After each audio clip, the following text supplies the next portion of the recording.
Mark సువార్త 2వ అధ్యాయం 1వ వచనం నుండి. కొన్ని దినములైన పిమ్మట ఆయన మరల కపెర్నహూములోనికి వచ్చెను. ఆయన ఇంట ఉన్నాడని వినవచ్చినప్పుడు అనేకులు కూడివచ్చిరి గనుక వాకిటనైనను వారికి స్థలం లేకపోయెను.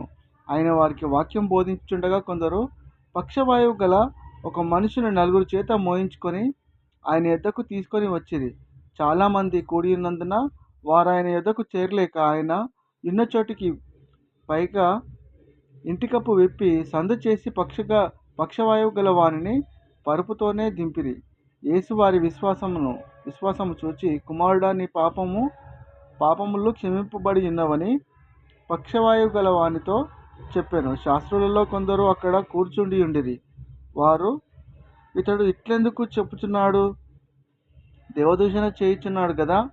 దేవుడొక్కడే తప్ప పాపమును క్షమింపగలవాడెవడని తమ హృదయములలో ఆలోచించుకొనిరి.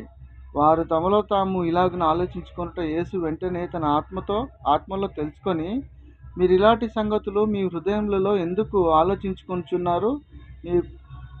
ఈ పక్షవాయువు గల వానితో నీ పాపములు క్షమింపబడి ఉన్నవని చెప్పుట సులభమా?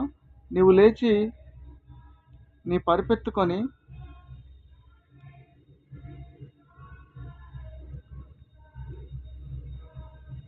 నడుమని చెప్పుట సులభమా? అయితే పాపములు క్షమించుటకు భూమి మీద మనుష్య కుమారునికి అధికారం కలదని మీరు తెలుసుకొనవలనని వారితో చెప్పి, పక్షవాయువు గల వానిని చూచి, నీవు లేచి పరిపెత్తుకొని ఇంటికి పొమ్మని నీతో చెప్పుచున్నాను. తక్షణమే వాడు లేచి పరిపెత్తుకొని వారందరి ఎదుట నడిచిపోయాను గనక వారందరూ విభ్రాంతి నొంది, మనం ఇలాంటి కార్యములను ఎన్నడూ చూడలేదని చెప్పుకొనుచు దేవుని మహిమపరచిరి. ఆయన సముద్ర తీరమున మరలా నడిచిపోవచ్చుండెను. జనులందరూ ఆయన యొద్దకు రాగా ఆయన వారికి బోధించెను. ఆయన మార్గమున వెళ్ళుచు సుంకపు మెట్టునొద్ద కూర్చున్న అల్ఫాయు కుమారుడగు లేవీని చూచి, నన్ను వెంబడించుమని అతనితో చెప్పగా అతడు లేచి ఆయనను వెంబడించెను. అంతటా అతని ఇంట ఆయన భోజనమునకు కూర్చుండి ఉండగా సుంకరులను పాపులను అనేకులు యేసుతోనూ ఆయన శిష్యులతోనూ కూర్చుండి ఉండిరి. ఇట్టి వారు అనేకులుండిరి. వారు ఆయనను వెంబడించు వారైరి. పరిసయ్యులలోనున్న శాస్త్రులు ఆయన సుంకరులతోనూ పాపులతోనూ భుజించుట చూచి, ఆయన సుంకరులతోనూ పాపులతోనూ కలిసి భోజనము చేయుచున్నాడేమని ఆయన శిష్యుల నడగగా, యేసు ఆ మాట విని, రోగులకే గాని ఆరోగ్యం గలవానికి వైద్యుడక్కరలేదు. నేను పాపులనే పిలువవచ్చితిని గాని నీతిమంతులను పిలువరాలేదని వారితో చెప్పెను. యోహాను శిష్యులు పరిసయ్యులను ఉపవాసము చేయుటకద్దు.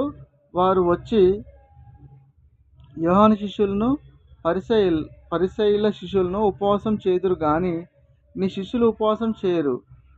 దీనికే హేతువేమని ఆయన అడగగా, యేసు, పెండ్లి కుమారుడు తమతో కూడా ఉన్న కాలమున పెండ్లి ఇంటివారు ఉపవాసం చేయదగునా?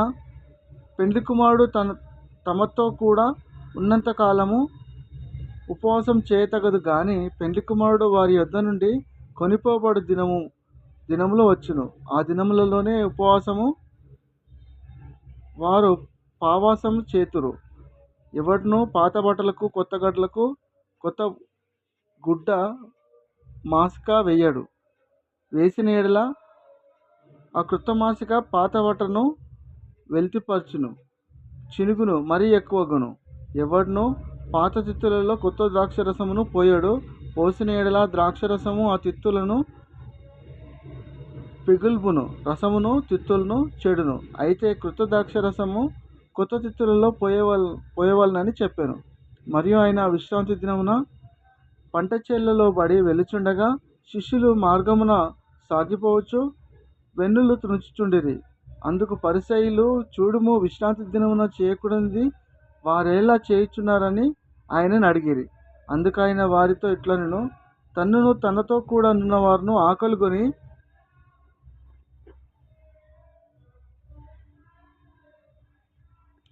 ఆకలిగొనినందున దావీదునకు అవసరం వచ్చినప్పుడు అతడు చేసినది మీరెన్నడూ చదవలేదా? అబ్యాతారు ప్రధాన యాజకుడై ఉండగా దేవమందిరంలోనికి వెళ్ళి యాజకులే గాని ఇతరులు తినకూడని సముఖపు రొట్టెలు తాను తిని తనతో కూడా ఉన్నవారికి ఇచ్చాను కదా అని చెప్పాను. మరియు విశ్రాంతి దినము మనుషుల కొరకే నియమింపబడను గాని మనుషులు విశ్రాంతి దినం కొరకు నియమింపబడలేదు. అందువలన మనుష్య కుమారుడు విశ్రాంతి దినమునకును ప్రభు అయి ఉన్నాడని వారితో చెప్పాను. దేవుడిచ్చిన వాక్యం దీవించి ఆశీర్వదించబడును గాక. తప్పులుంటే క్షమించండి. చదవడంలో కామెంట్ చేయండి, సబ్స్క్రైబ్ చేసుకోండి. God bless you. మీ ఆత్మలను మీరు రక్షించుకోండి, ఇతరుల ఆత్మలను రక్షించండి.